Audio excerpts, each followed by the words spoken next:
I'll go ahead and turn it on. It's on. I replaced that fuse right there, so that there was an old one that was bad. Spool holder for the magnet wire right here. It has a little brake on it so that it can basically provide some tension on the wire. And then the spool would go on here, and then you could tighten it down and basically tighten the spool onto this assembly. I have personally never used this. I have only provided tension and actually guidance by hand, so I'm going to try this two ways. Slide that guy on there, start that. This holds it in place, and let's see, I also want to set, alright, let's make it 100. So I want to put 100 turns on, so this guy will shut off as soon as that happens. Heart-shaped cam that's going to push the carriage back and forth. So the first thing we'll try is letting this carriage do the work. It needs to go this way. So I'm feeding it from under here, and I'll make like one turn on here.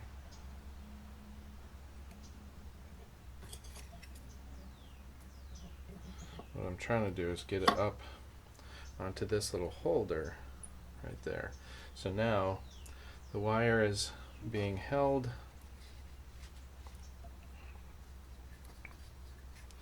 So I'm going to hold, so let's see if you can see that.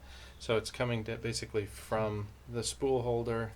It's going to come down through this, and then this is going to guide the wire. So the next thing, I can set the speed, but I'm going to keep it relatively low, and then I control it with this foot pedal down here. So here we go.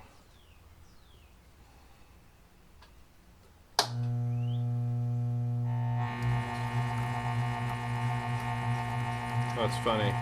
It's kind of going the opposite direction.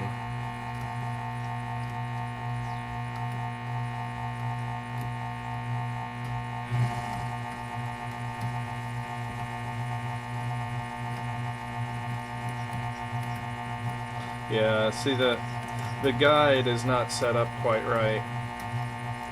It's doing the trick, but it's not feeding it. It's not set up perfectly for this.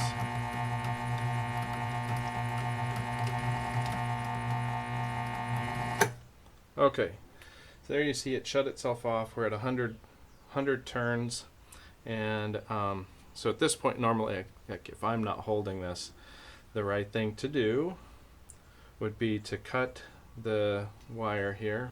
We'll make this tool work. So we go ahead and cut the wire, release this bobbin, and release this other side over here. Now I've got an inductor with 100 turns on it. So I'm going to do this again, but I'm going to freehand it. So this was offset, I think, a little bit. It should have been more that direction. But I'm going to get these guys out of the way.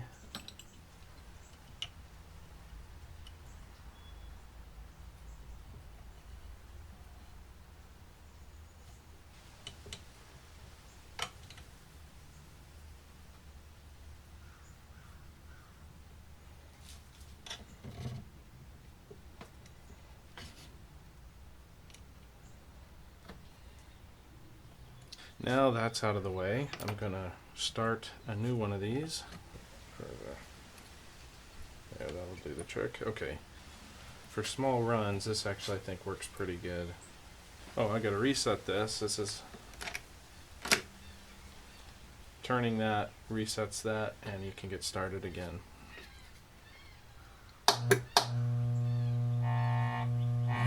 Whoa, mama.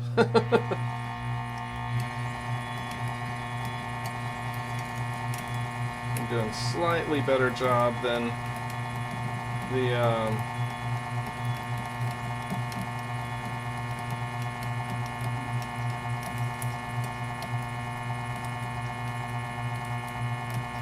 Still not perfect. They're not laying right up against each other. Probably if I wanted it absolutely perfect, I'd need to slow it down a little bit. So there we go. There's a chance that I'm going to lose tension. Right? Just like that. Lost tension. So I actually lost a couple turns by letting that go. We'll call that an inductor. So there's another one. I was thinking I'd run one more. What was I going to do? Oh yeah, I'm going to slow this down. I'll slow it down to 2. Let's see what that looks like. Oh, I got.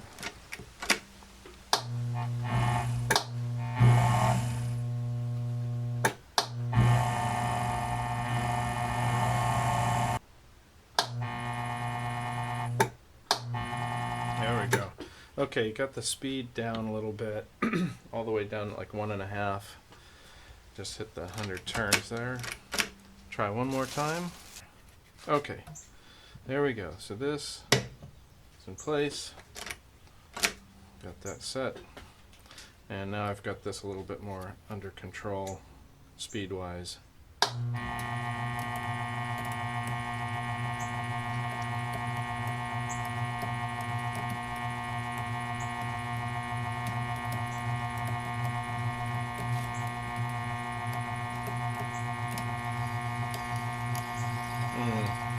A little bit of a mess there, but not too bad. I'm still mostly lined up.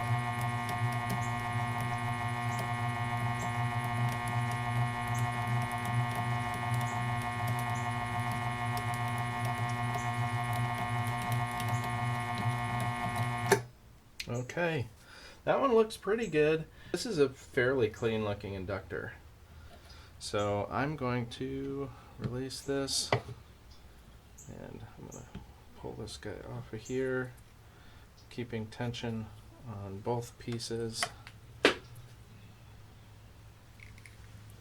Alright, put that around there first, and then I'll snip this guy.